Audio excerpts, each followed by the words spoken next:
नमस्कार। आज हम गर्वित की किताब बजट इन माय पॉकेट की थोड़ी गहराई में उतर रहे हैं।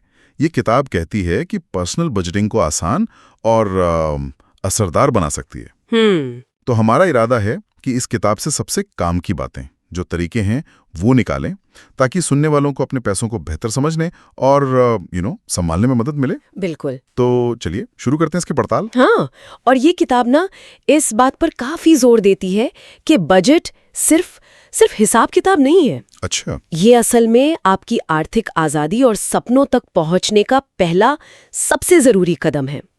कई लोग सोचते हैं कि वो बजट बना रहे हैं, पर असल में होता यह है कि वो बस खर्च टालते रहते हैं और महीने के आखिर में फिर वहीं के वहीं जीरो पर। ये बात तो है। किताब में एक बड़ा दिलचस्प पॉइंट है मानसिकता पर।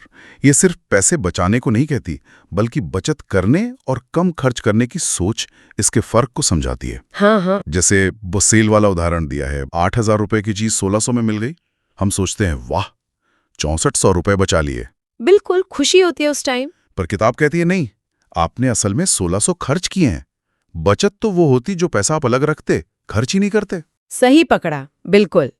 ये मतलब सोच का ही तो सारा खेल है। बचत का असली मतलब है पैसा भविष्य के लिए अलग रखना, सिर्फ डिस्काउंट पर चीजें बटोर लेना नहीं। हाँ। किताब स्मार्ट खरीदारी पर बहुत ध्यान देने को कहती है। मतलब खरीदने से पहले खुद से पूछना, क्या वाकई इसकी जरूरत है? ये छोटी छोटी लगने वाली बचतें ही जुड़कर बड़ी रकम बन जाती हैं, पता भी नहीं चलता। अच्छा, तो ये मानसिकता की बात तो हुई, लेकिन किताब कर्ज जैसी असली समस्या के बारे में क्या कहती है? वो तो आजकल बहुत आम है। हाँ, और ये भी बताती है कि कर्ज का जाल कोई आज की प्रॉब्लम नहीं है, ये तो पैसे के इतिहास जितनी ही पुरानी बात है। अच्छा। हाँ, फर्क बस इतना है कि आज इच्छाएं बढ़ गई हैं, मार्केटिंग का दबाव है, तो ये और गंभीर हो गया है। इससे निकलने के लिए किताब कुछ ठोस कदम बताती है। सबसे पहले और सबसे जरूरी, नया कर्ज लेना बंद, बिल्कुल बंद। राइट। फिर जिन कर्जों पर ब्याज सबसे ज्यादा है उन्हें पहले चुकाओ।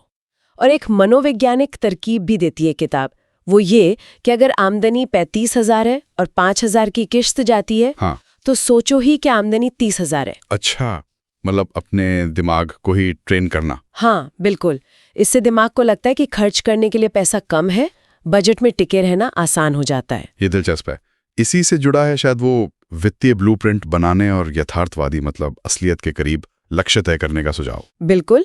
अपनी आमदनी को समझना, कहाँ से पैसा आ रहा है, सैलरी, बिजनेस, शायद कोई किराया या निवेश से आए, पैसिव इनकम जैसे कहते हैं। हाँ, और फिर अपने खर्चों को समझना, वो भी दो तरह के, एक तो जरूरी वाले जैसे खाना, किराया, बिल, और दूसरे व्यक्तिगत जैसे केबल टीवी, घूमना फिरना, बाहर खाना। और इन लक्ष्यों को पाने के लिए फिर बचत जरूरी हो जाती है। बहुत अहम। क्यों बचाएं? किताब कई कारण बताती है। इमरजेंसी फंड के लिए, अपने सपनों को पूरा करने के लिए, कर्ज घटाने के लिए, निवेश के मौके बनाने के लिए, आर्थिक सुरक्षा पाने, और हाँ, रिटायरमेंट प्लानिंग के लिए भी। सही बात है। बचत असल में एक तरह का वित्तीय अनुशासन सिखाती है, महंगाई के असर से भी बचाती है। किताब में कुछ सीधी साधी रोजमर्रा की सलाह भी हैं, जैसे थोक में सामान खरीदना। हाँ, अक्सर सस्ता पड़ता है। घर पर खाना पकाना, सेहत और जेब दोनों के लिए अच्छा। बिल्कुल। और वो एक्सटेंडेड वारंटी वाली बात, लेने से पहले सोचना, अक्सर जरूरत नहीं पड़ती। हाँ, उनकी शर्तें भी बड़ी अजीब होती हैं कई बार। और मोल भाव करना सीखना। हाँ, ये भी कहा है, खासकर महिलाओं के लिए इसे एक जरूरी हुनर बताया गया है। हाँ, ये सब प्रैक्टिकल बातें हैं। और फिर एक और बड़ा आइडिया है किताब में, करोड़पति मानसिकता का। करोड़पति मानसिकता, इसका मतलब ये नहीं कि पास में करोड़ों रुपए हों, बल्कि ये कि पैसा बनाने का जो ज्ञान है, जो समझ है, वो पैसे की मात्रा से ज्यादा ताकतवर है। अच्छा। किताब में उदाहरण है कि अगर कोई अरबपति अपना सब कुछ खो भी दे, तो वो गरीबी महसूस नहीं करेगा। वो सोचेगा कि दोबारा कैसे खड़ा करना है सब। मतलब असली ताकत पैसे कमाने की समझ में है। बिल्कुल वही। तो कुल मिलाकर देखें तो इस किताब का निचोड़ क्या है? ये सिर्फ बजट के नियम बताने वाली किताब नहीं लगती। नहीं, बिल्कुल नहीं। ये तो आपकी सोच बदलने, अपने फाइनेंस को समझने और उसे कंट्रोल में करने की बात करती है। हाँ, एकदम सही।